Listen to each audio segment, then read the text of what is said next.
Bienvenue ici dans l'atelier Productique, où donc au pôle formation Lardon-Ardèche, on forme au niveau Bac Pro BTS, mais on va également jusqu'au niveau licence. On va faire un petit tour d'atelier.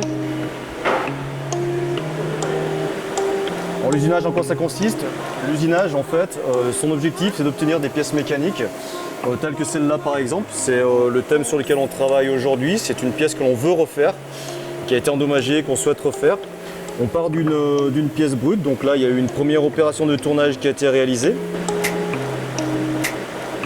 Si on veut avoir une définition plus spécifique du tournage, on peut l'avoir ici, c'est l'outil qui va lui décrire la trajectoire à donner, et là la pièce se situe ici, donc le mouvement de coupe est donné à la pièce et la trajectoire va être décrite par l'outil, et ensuite ça va générer du copeau, ça c'est le déchet, la pièce finie sera ici.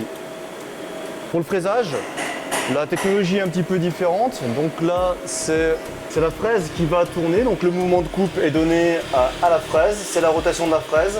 Et chacune des dents va venir façonner la pièce qui se situe ici.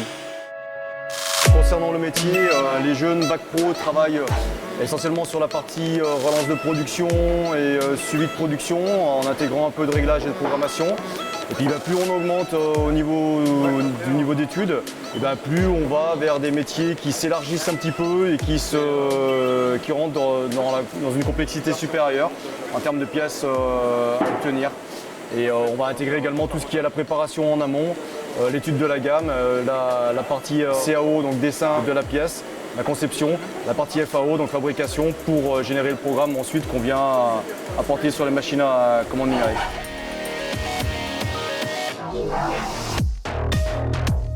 Donc là, concernant le projet de la pièce à fabriquer, une fois que la pièce a été conçue sur SolidWorks, on passe sur GoToCam, qui est le logiciel de FAO, donc de fabrication assistée par ordinateur.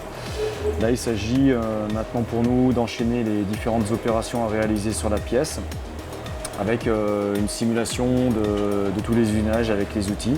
Une fois l'usinage validé, on fait générer le programme au logiciel. On va transférer via une clé USB sur nos machines à commande numérique. Par la suite, il nous faudra donc monter les outils, monter la pièce, réaliser l'ensemble des réglages nécessaires pour pouvoir lancer l'usinage.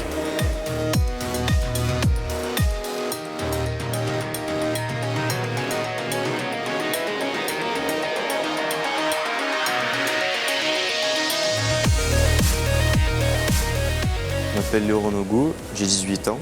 Avant de faire mon bac technicien d'usinage, j'ai fait une 3e générale, tout simplement. Mon stage de 3e, je l'ai fait à Nexter à Roanne. Ils font des véhicules blindés. Et j'ai vu surtout la partie de l'usinage, donc ça m'a bien plu. Ça m'intéressait, du coup je me suis lancé là-dedans. J'ai choisi l'alternance parce que j'étais pas très scolaire, j'étais plus manuel. Et le cycle école-travail, c'est vrai que ça m'intéressait, parce que ça coupait un peu l'école, le travail. Et c'est pour ça que j'ai pris l'apprentissage. Ma formation consiste à faire de l'usinage à partir d'une pièce brute et par enlèvement de matière à arriver à certaines tolérances que le plan nous donne. Je règle la machine par rapport au plan que j'ai sur la pièce. Donc la pièce, il faut qu'elle soit conforme au plan et il faut que les tolérances soient bonnes. Ensuite, je lance la production, donc toute la série passe. Une fois que j'ai terminé ma série, j'en commence une autre. Donc il faut régler la machine, les outils. Là, je suis en bac. Ensuite, je vais poursuivre mes études, je pense. BTS, peut-être licence. Et après, on verra par la suite comment ça se passe. 2 ans plus tard, je suis toujours là, en apprentissage au CFAI Loire. J'ai fait mon BTS en 2 ans et j'ai commencé mon alternance en licence au CFAI. Et je suis chez Nexter System. Oui, ça me plaisait toujours autant. Puis vu que la licence c'était qu'1 an, après le BTS, je me suis dit que je pouvais continuer pour 1 an et voir sur quoi je pouvais déboucher après. Avant, j'étais plus dans la partie atelier, à travailler sur machine et à faire des réglages. Maintenant, je suis plus dans le bureau des méthodes, à travailler sur les programmes et sur la conception des pièces. Pour réussir dans cette filière, il faut être assez méthodique, assez minutieux, avoir le sens de la mécanique. Et puis c'est des métiers en tension aujourd'hui. Si on est performant dans ces métiers, il y a vraiment moyen de faire une très très belle carrière.